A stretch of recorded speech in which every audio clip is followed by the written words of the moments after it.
Oh, snap. Welcome back to the channel, y'all. My name is Patrick. If you like true crime, subscribe. Make sure you leave a like on this video. We already did one true crime live stream tonight, but we didn't get enough. So here's the second one, y'all. This one, it says her ex reported her missing, but then he becomes the suspect. Oh, man, we've heard stories like this before.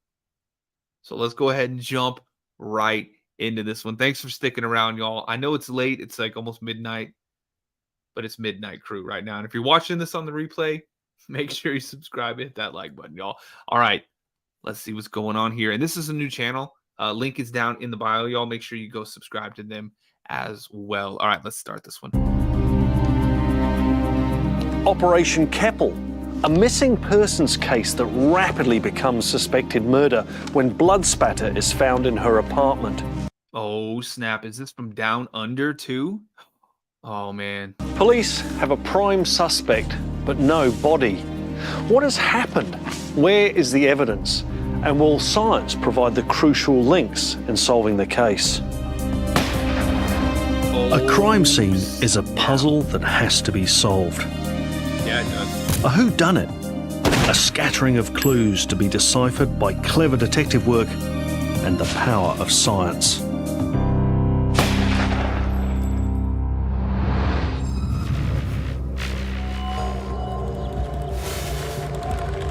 In the suburban streets of Hamilton, a resident investigates a car that appears to be abandoned. Oh, man. They found it strange, just the way it was set there, unlocked, and from what they saw in the car, they thought, oh, this is not right, so they rang police.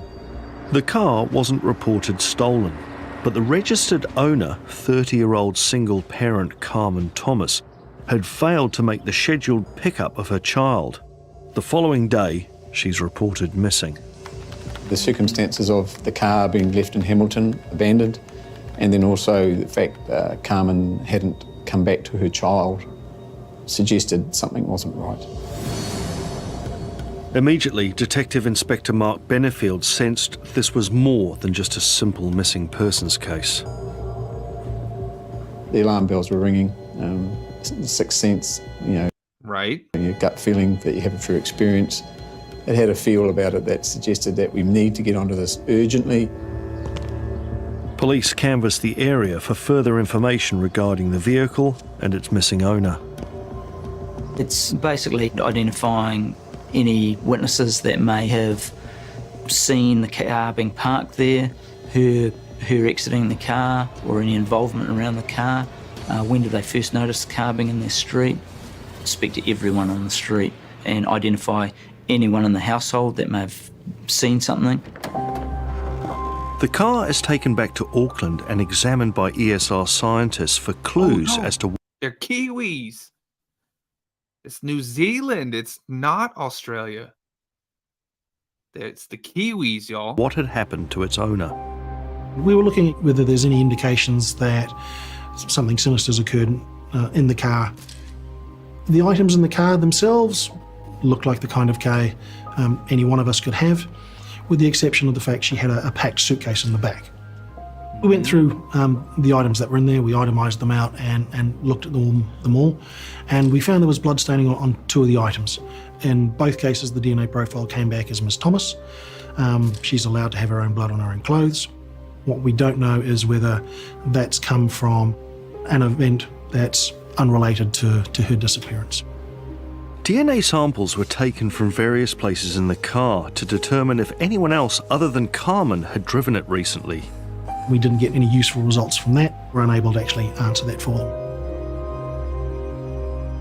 In the glove box were two clues to the last people to have seen Carmen.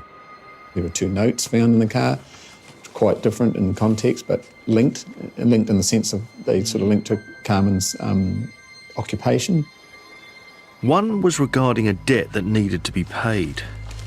Once we established who that note came from, we completed interviews in and around that person, and they told us what they did and how it came about.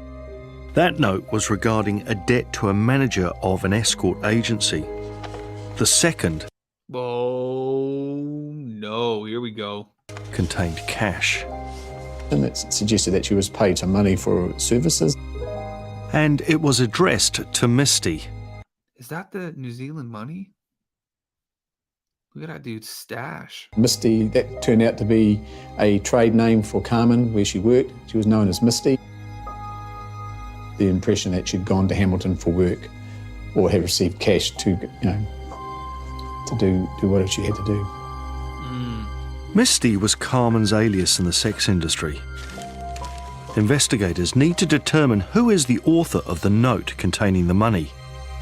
We got the envelope for that note submitted to ESR and took samples from it with the view of trying to figure out who may have actually handled the item itself. One of the samples provided a partial DNA profile that corresponded to Ms. Thomas's DNA profile, and there was an additional trace of DNA from someone else. Oh. They're gonna come find you. The trace was such that it was insufficient to use for meaningful comparisons. This, combined with a lack of fingerprints, suggested that whoever had written the note may have worn gloves. Andrea, thank you. Carmen lived in a flat in Auckland with her young child. She had shared custody with her ex-partner Brad Callaghan. It was he who had filed the missing persons report. Brad was a civil engineer and working Brad did it. and living. He won't even show his face. Look, I know that's stock footage, but still, I'm going with Brad did it. In a relationship with a partner who was 7 months pregnant. He was, generally speaking, a clean-cut young man with a good background to his life. With Carmen missing, the young son they shared is now in Brad's full-time care. Like you wanted to do that on purpose? The next step of the investigation was to check Carmen's home. Forensic scientists began a scene examination. With this kind of examination for a missing person, you're really looking for inconsistencies in a pattern of living. Is there something there that shouldn't be there? Is there something missing? Nothing particularly untoward in the living area. We looked in the bedrooms, nothing necessarily untoward in there.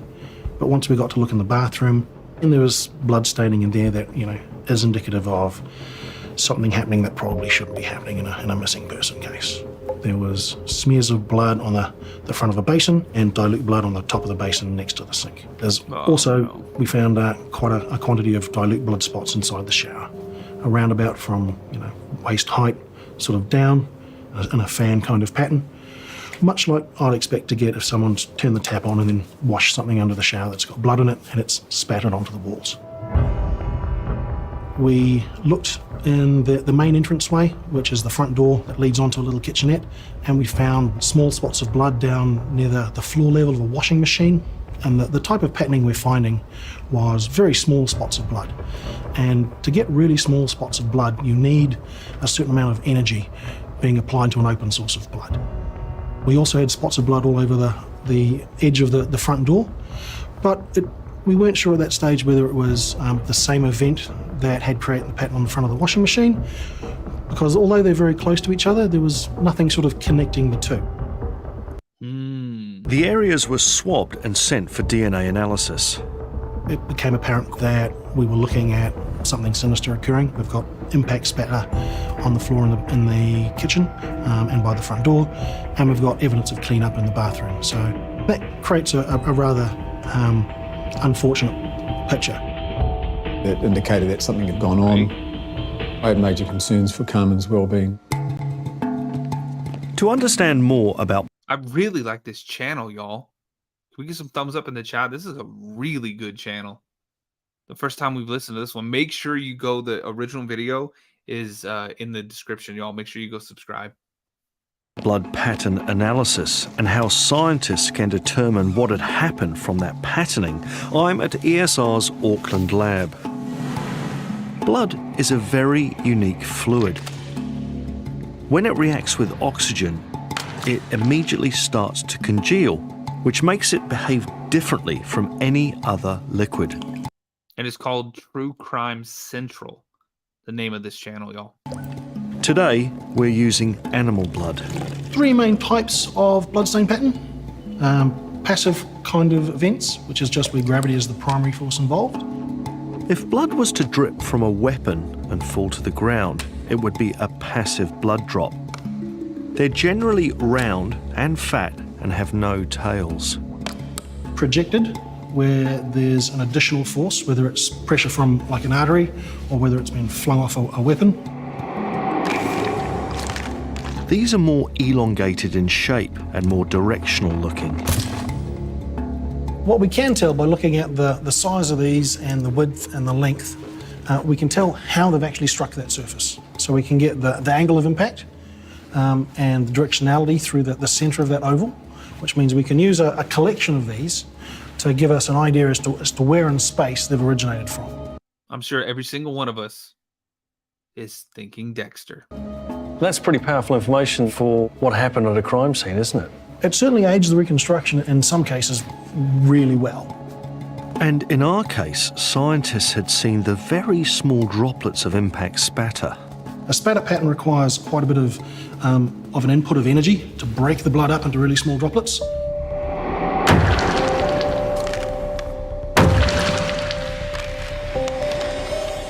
Looking at what we've got there, we can get a lot of information about what kind of events occurred and where it's actually originated from. There's a lot of features in this that are consistent with what we've actually seen at the apartment, where collections of these very, very fine spots like this.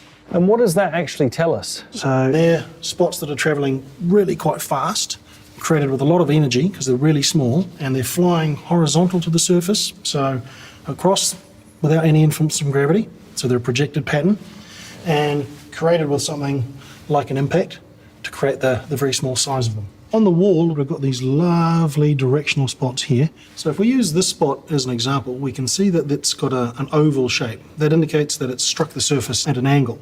The line that's been thrown off at the top end is part of a wave cast off pattern. And if we draw a line through the wave cast off down through the centre of the oval, we can use that to get an idea as to where it's actually come from. And then there's the sort of gap we have between these and then the spatter pattern that goes up the wall here. If he breaks out the yarn and everything like on Dexter, this is going to get next level. Which is actually, again, very consistent with the pattern we saw on the door in the apartment. The blood pattern raised my concern about Carmen's welfare. Some sort of force, physical force had been used in the scene where someone had bled. And bear in mind Carmen was missing, I had to, add that to the complete picture. That night, the investigators used luminol to show up any signs of blood in the flat. There were quite clear white marks in luminol on the wall immediately opposite the bathroom door and down the edge of the door frame into that bathroom. So someone's made some effort to clean up, but not enough that they've actually taken away any of the blood staining that was immediately visible in the shower and clearly missed some very other obvious patterns of blood staining. Well, there you go. We found luminol patterns that looked a lot like footprints on the carpet that was in the sort of lounge dining area. It just showed that someone had walked in blood and transferred it onto the carpet. And they showed quite a bit of activity of someone moving around with probably dilute blood on their feet through that main living area of the unit. But on the kitchen floor, underneath the high-impact spatter, where they expected to see a large presence of blood, there was nothing. On those smooth surfaces, the cork tiles, there was just a greasy residue of some type, interfering effect with the luminol examination itself. Some type of substance on the floor was masking the presence of blood. Was that intentional? I couldn't figure out Probably. what it might be at the time. We thought initially that it might be some sort of ignitable liquid that's left a greasy residue, such as kerosene. So we took samples from a number of places and brought them back and had our physical evidence group try and analyse them. In real crime scene investigations, there are no magic machines that can determine what any substance is. The chromographic mass spectrometer can only look for matches to over 200,000 substances on file. And there were no matches. One more piece of information came to light at Carmen's apartment. The landlord actually said, oh, look, by the way, you realise her bin's missing. You know, first scan of the address, you wouldn't have thought so, because outside were rubbish bins belonging to the number of the street. So that suddenly said, oh, that's interesting. Where is the wheelie bin? The wheelie bin? The size of the bin, it was the logical way to transport a body. So one of the items of significant interest was, where is this bin? Every council rubbish bin has a serial number that identifies exactly which address that bin belongs to. If we find it somewhere, it might link the murderer to the scene, because it is taken from the scene. It's another piece of information that sits in the file. So until you find the bin and then the circumstances that add context to it, it's just one piece of information. DNA analysis matches the blood spatter in Carmen's apartment to DNA on her toothbrush. The missing persons investigation is now stepped up. With any person that's missing, you start tracking their course of business to try and get some sort of feel for where they're being, what they're doing, where they work, who their friends are, their neighbours, and you just build up that complete picture about that person. Bank records were examined to establish the last time Carmen's account was accessed. So we were able to go back and get the CCTV footage. That puts Carmen at a point in place. Look, we know she's alive this day because we've got corroborative evidence to show that she's standing in a supermarket with her son spending money. Well, that's the last known physical sighting of Carmen. I expressed to the family that I was uneasy about Carmen's disappearance, but we asked Carmen's mum to go public for appeals on her sightings. A, to glean information, and B, try and advance the investigation. Really just to help try and find my daughter. If she's out there, her son misses her. He also needs to see his mum. And yeah, She's got a little kid and everything just else. really wanted to come back. It's hard for mum, obviously, And it's the damn ex. to go on public. They would have had their own fears about it because they all knew that she loved her son. So I cannot discuss that right now. Sorry. Good afternoon, Police Communications. Yes, hi. It's Callaghan speaking. Carmen Thomas, she was due back yesterday to pick up her son, and she never turned up. I've been trying to ring her all week and haven't been able to get hold of her. Okay, what relationship are you to her? We have a son together. Okay, so an ex-partner or? Yeah, ex-partner, yeah. with any missing person file, you have to eliminate the people that report them missing. History is littered with people that have been reported missing that subsequently find out the person that reported them missing is the perpetrator. It's sort of a catch-22 phases between a victim and a person of interest. Mr. Callaghan, being the ex-partner, was definitely a person of interest to us. He's also next of kin and now the sole charge of his and Carmen's child. Right. So by rights, he's a victim, so we assign someone to liaise with him and keep him appraised of the investigation. I asked that we get elimination prints and DNA from the son and himself so that we could eliminate anything in the scene. So we would like to have access to your phone records and bank records, which he agreed to give us. Data from Carmen's phone was also accessed. Forensic analysis identified some strange anomalies. The first was a change in her phone activity. The key things are the volumes, so how many calls and texts did she do traditionally on a day? If you look at that a month before she goes missing, it's fairly consistent, that pattern, and then it's very infrequent. She went from, say, 50 communications to 5 or less in a one-day period. Got him with the damn phone data again. That tailored off after about 2 weeks. The biggest change in volume happened weeks before she was reported missing, and there was a notable difference in the texts. the language appeared to change. It was very subtle He got her phone and was writing his own stuff. changes, but it was significant. Everybody communicates in their own way. People talk in text speak. They'll write letters or phrases. She used the word hun a lot, H-O-N, and it was the way hospital appeared. It would have been hosp as opposed to the full hospital. And what was interesting was that that changed. So that indicated to us that something's wrong and that someone's pretending to use her phone. Those are all red flags, if you like, to something's not quite right here. She's not missing, she's possibly dead. If she's dead, then who's pretending to be Carmen and why? And are they the killer? Potential clues could lie in the polling data. Polling data is basically telling you in a general location where someone is. It won't give you a specific point of where they are. It's not like GPS coordinates. It's not an exact science, but it gives you an idea of where someone is or the location they're in when they're making the voice call or text message. The first anomaly was that her phone had never polled in Hamilton, where her car was found abandoned. We know she's in Hamilton at that stage, or the car's been in Hamilton, so why is there no polling data for Hamilton on her phone? And why is it still all the polling data in Auckland? I wonder.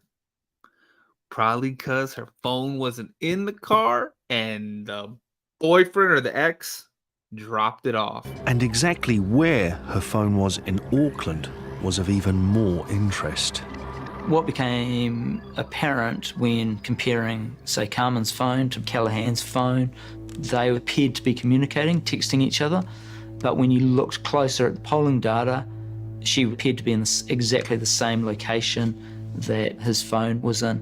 On one occasion, he travelled to the North Shore, and we can track him as he's travelling to the shore, and the polling data, it's going, you know, Carmen's phone, Brad's phone, as he's travelling up the motorway. So dude is literally just like texting himself from her phone, just everywhere, just like, yep, nothing to see here. This definitely won't get me caught. Oh my God, give me a break. And it's obvious that phones are in the same vehicle. There's a text conversation where they have a domestic argument, but when you look at the phone polling data for it, the phones are in exactly the same location. So they're having this alleged argument when they could be in the same room. Oh my God, not only just texting, but he's arguing with himself as well. What?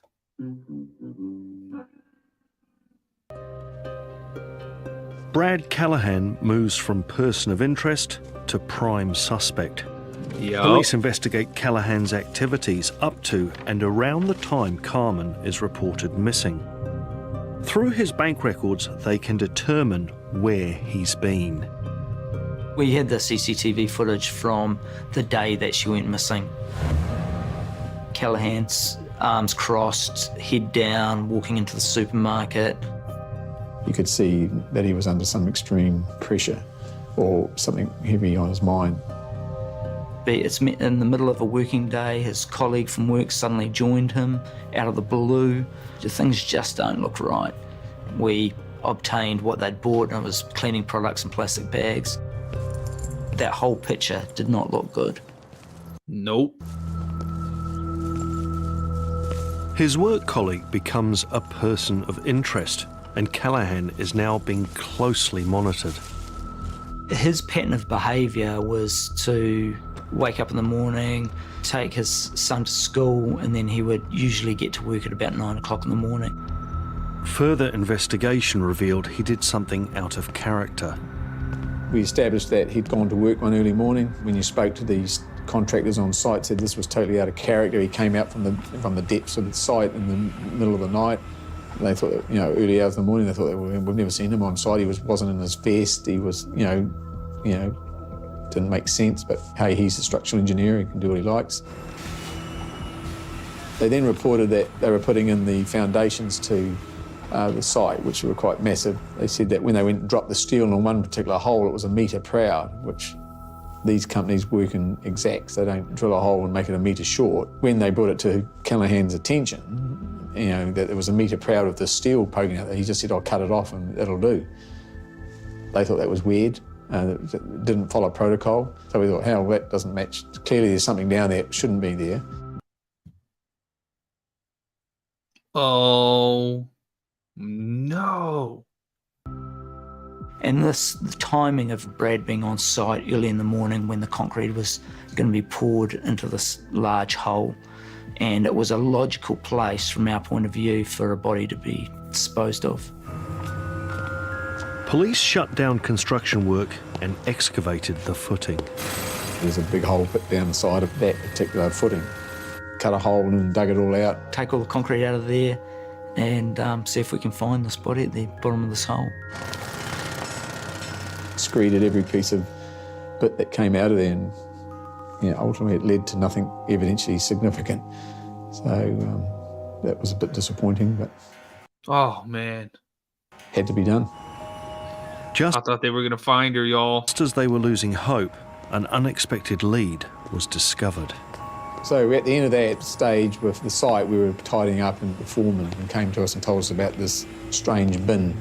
They then purported that their caravan, which they used to have smoko in, had a horrible stench, and they thought it was their caravan. So they thought they better clean the caravan out, so they did. And as they went to fill up a wheelie bin nearby, they lifted it up. The worker described it as just like piss and shit. It was such a terrible smell, and there was these bags in this wheelie bin, but Oh, no. they didn't, you know, they closed the wheelie bin and moved the wheelie bin away, and the stench went away.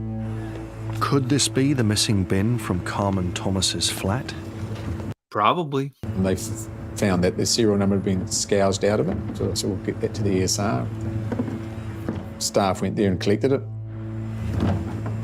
Is this the missing bin? Will science reveal the serial number? And can that identify Carmen's killer? Ooh, I sure hope so. Police had suspected a wheelie bin was used to transport Carmen's body from her apartment. Now scientists needed to establish where the bin found at Callaghan's work came from. Most serial numbers are typically stamped into things like metals, engine blocks from cars, chassis numbers. So we don't get an awful lot of them in plastic, but the fundamental principles apply. But you didn't know it would work on a wheelie bin, did you? No, the research that's out there that's been done on plastics is typically done on small items that get numbers put on them, and the techniques are usually they put them in an oven and heat them up slowly. I didn't have an oven big enough for the wheelie bin, so we sort of had to adapt the practice just a little bit. Ryan was in uncharted territory. He had one wheelie bin and one chance. Firstly, he started preparing the surface. So the purpose of the sanding is just to take off the rougher areas of the plastic, just get it smooth enough so when we start to heat it, the plastic starts to relax and the stresses underneath allow it to sort of become proud again. Don't we all, Kayla? Don't we all? Y'all, make sure you leave a like on the video. Thanks for joining the channel.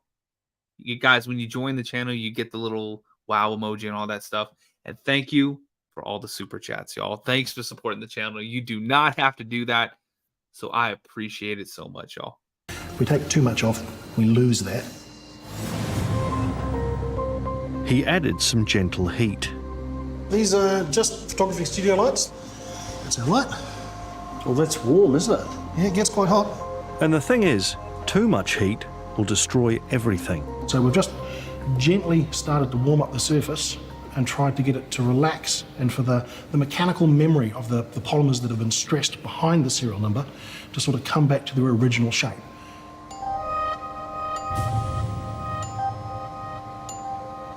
And because there's been plastic removed when it's ground off, that original shape sits proud of the surface, it pokes out.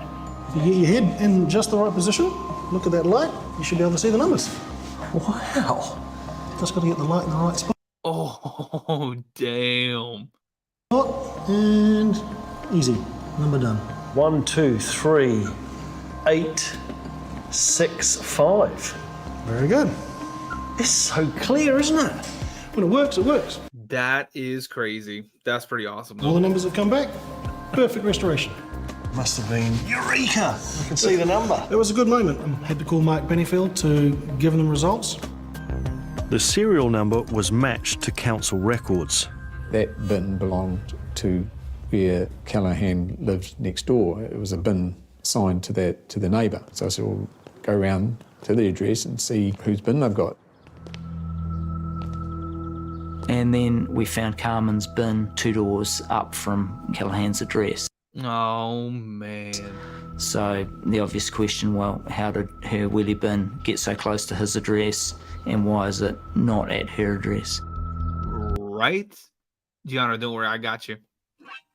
What?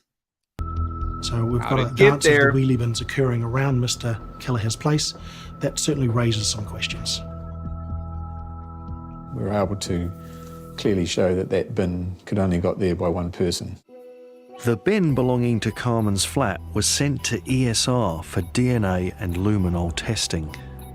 As Oh, no. you can imagine, examining a bin itself is actually quite difficult, so we cut the bin in half lengthways and open it up in order to do that exam, and found a number of areas where we got positive results with the luminol, which indicates that there could well be blood present. And one of the samples from the inside of the bin near the base did give us a DNA profile for Ms. Thomas. That's what It wasn't definitive evidence, but it supported the theory that the large bin could have been used to remove her body from the flat. The hunt was on to try and we still haven't got her body. Where is her body?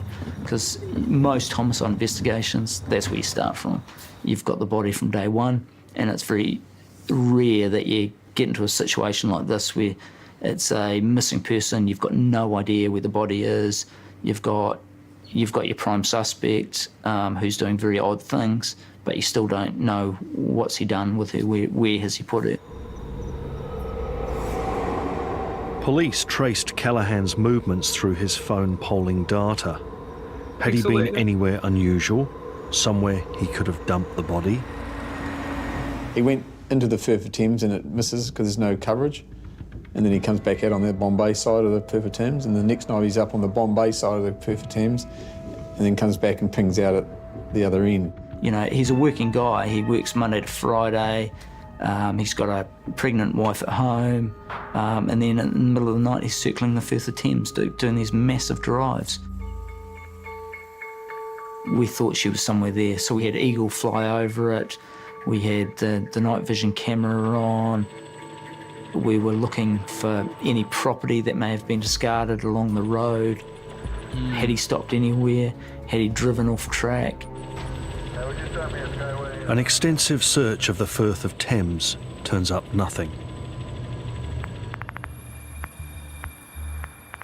The police investigation now established that Callaghan has started operating a second mobile phone. These phone records are accessed to track his movements. Finding that phone was essential, and as we're scrolling down, you're getting the addresses. It's going Auckland, Huntley, and then Hamilton, and that was, you know, that was gold. That was absolute gold. That shows that Callaghan was in Hamilton near the time the car was dumped there. As was one of his associates.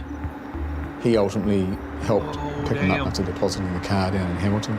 And we were able to track the fact that they travelled, their phones travelled to that area. The time had come that we had enough evidence to basically go and make the arrest. 3 months after Carmen Thomas was reported missing, Brad Callaghan is officially arrested. But the investigation is still far from over. Oh, no. We were building up our strategies around collecting the right amount of evidence and putting it into some sort of case. Police continued with the task of gathering evidence.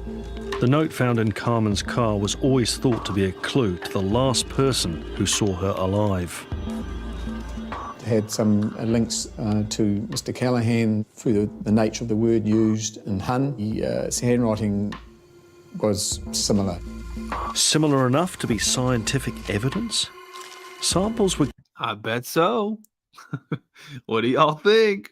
Thumbs up in the chat. I'm thinking so. gathered for document examination.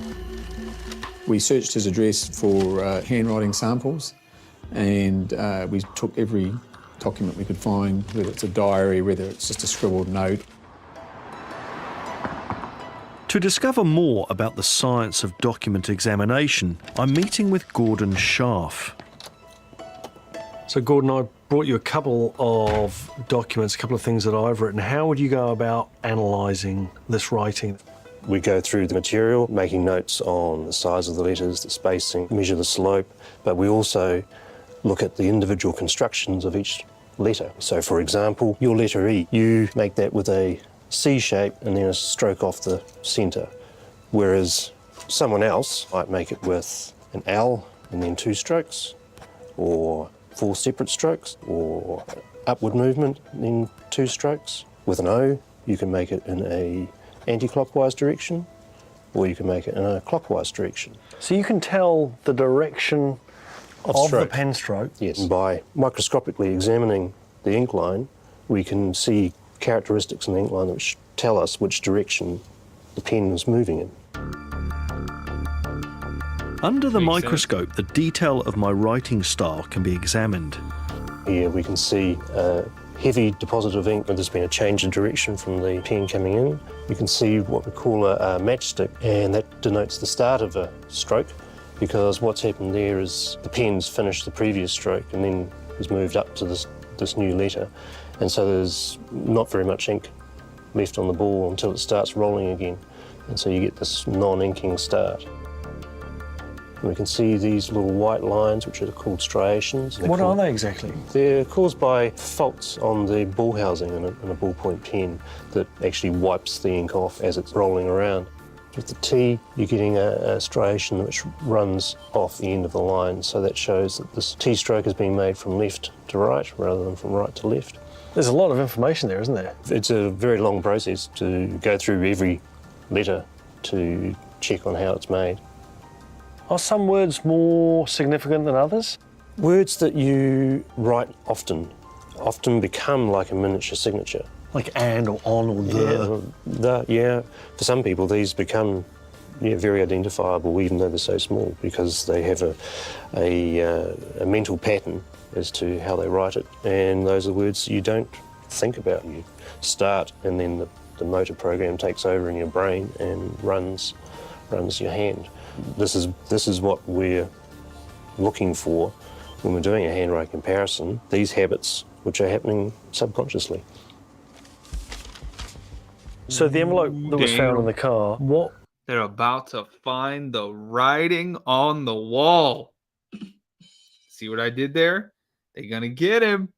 Were you able to tell from that envelope? So this is the court comparison chart after we've done our examination. You can see the high back on the A, this construction of K with the staff joining into the bowl. Here we're looking at interletter connections, so the S and the T connection coming through in the specimens as well. Can you say that they are both written by that person? And found a number of similarities between question writing and Barry Callaghan's handwriting. It strongly supported that he had placed and written the note in and placed it in the car with the cash. Busted. To leave the impression that she'd gone to Hamilton for work. The case is building, but investigators still need stronger evidence and haven't lost hope of finding Carmen's body. Brad Callaghan is arrested for Carmen's murder, but with no body and a case based on circumstantial evidence, investigators hope the forensic examination of his car will reveal more. It became immediately apparent that something wasn't right with his car. A piece of household carpet that had been cut out and inserted, cut to shape and inserted into the boot where the original boot lining would have been. What? He had painted some areas black, quite obviously, because there were runs of paint. Looking in the boot of his vehicle, at the back edge of the back seat, we started to find some blood staining soaked into the foam. Is the boot in? Is that how y'all say the trunk?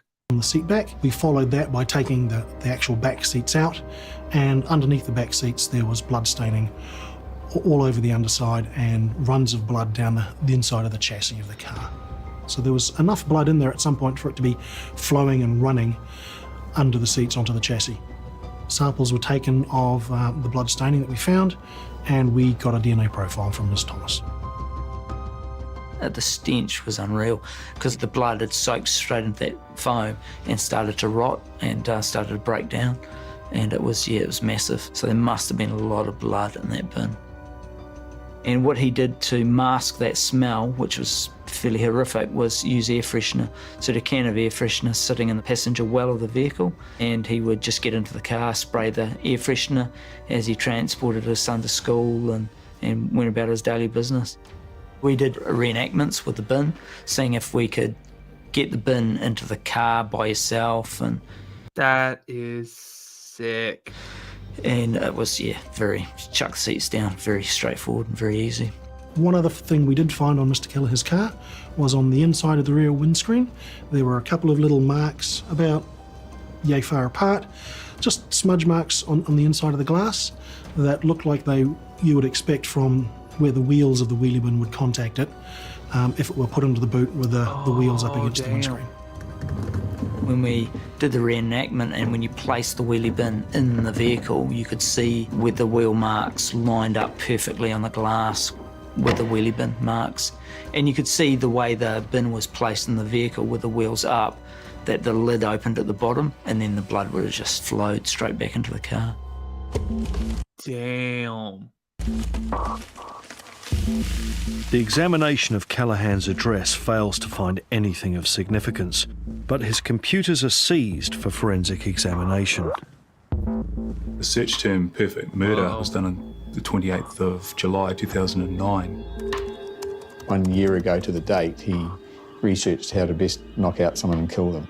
So there was some Dear God. really key evidence of some motive or premeditation. He'd researched how to get rid of blood, how to dispose of blood from a house. There was nearly 2,500 entries for the term blood. Some searches on how to clean up 2,500 searches? Man, you are crazy as hell. They gonna get you though. crime scenes and looking at police investigative techniques to cover your tracks. He had looked at things on his computer, like how to dispose of remains and those sorts of search terms. And also how to dismember a body. Oh, you are gonna burn in hell. He researched that, so quite. Man, that is crazy. That is crazy Clinical. as hell. They got Google in New Zealand too. I didn't even know that. Police now knew from a I'm just kidding, y'all. I'm being facetious. witness account that Brad had tried to involve his friend in disposing of the dismembered remains. He contacted his mate who he knew had a boat, and he basically confesses to his mate that this is what I've done. She's in the back of the car. At that stage, Carmen's body is being dismembered and it's in concrete and plastic containers. Brad's plan is to pick up the containers and put them overboard and dispose of her body that way. Brad's plan to dump Carmen's body at sea fails. And the mate basically has the gumption to say, look, I don't want to be any part of this plan. I'm not getting involved in this. You're on your own. This friend was later granted a Damn. Brooke, I know you get a lot of compliments on how much you talk, but I like your comments. You don't talk as much here. That's usually because we do the YouTube live streams after the TikTok live streams, and I get more tired because now it's like past midnight, right? So I like my coffee has now turned into just melted ice water. Maybe we should do some YouTube live streams before we do TikTok. And maybe after. I don't know. Y'all tell me what you want. I'm here for y'all. Leave some comments and let me know what y'all want me to do. Because I'm down. immunity from prosecution. Callaghan's behaviour was becoming noticeably different. It was eating him alive, what he'd done, and I don't think it was so much about what he'd done to her. I think it was more about, I'm going to get caught. And he was trying to get his way out of it, and he was digging himself deeper and deeper into a hole.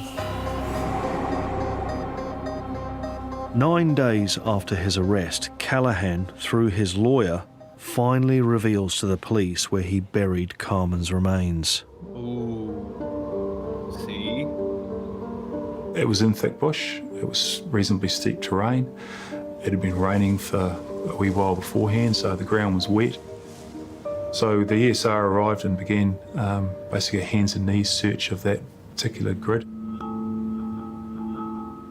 There were 2 holes, or 2 burial sites, very close to each other. One had the main storage bin, the 40-litre bin, and the other one had the other parts in it. There's particular cases that will always probably stand out. And this was one of them, one, because it was such a unique scene. All the tapu that goes with a site like that. We got the local kaumātua to come through, and that's an emotional feeling, getting them to bless a site.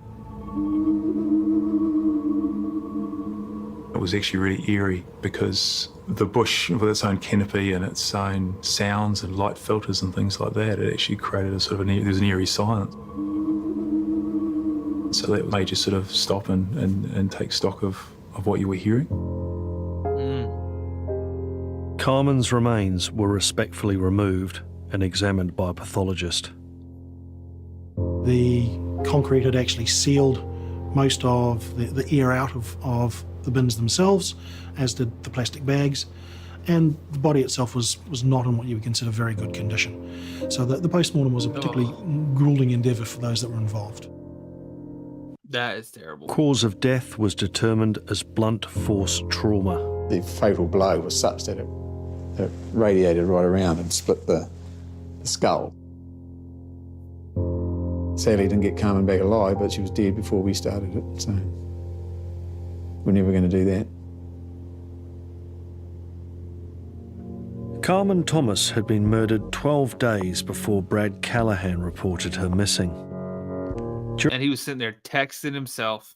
He had her phone, he had his phone. He was like having text messages fighting with her, but it was him fighting with himself. Man, this is crazy. During that time, he'd used her phone to keep up the pretense of her being alive. That part. You crazy as hell. He'd driven her car to Hamilton, planted notes to make her disappearance seem linked to others, and he'd involved 3 associates in his complicated web of deceit. So why? At trial, Callaghan alleged Carmen had asked him to her place to discuss their child's schooling, and this led to a heated argument. He made submissions that it was the fact that she told him he wasn't the father of the child and lost the plot, and it was a rage, and he picked up the first thing he could find, which was his son's baseball bat, and hit her. But he hit her more than once. Brad Callaghan pleaded guilty to murder and attempting to pervert the course of justice. He got the strongest send-off that you could for the nature of his crime. Not only killing Carmen, but the extent that he went to, pervert the course of justice, and that added to his sentence. A non-parole period of 13 years, 7 months. Did he say 13 or 30? I swear he said 13, and are you kidding me? We were very satisfied with the outcome, though we take no satisfaction in a victim dying, but all we can do is the best for the victim and get some justice for the family members. And I thank my team and all the police that attended for a fantastic effort. Hard yards. There's an element of passion that the crime scene people bring to this work, and once we get involved, we put that passion into ensuring that everything we can answer as far as the scientific questions does get answered. She was a good mother. Sad for the boy, especially his father and now his mother, both taken out of the picture, so tragedy all around, really.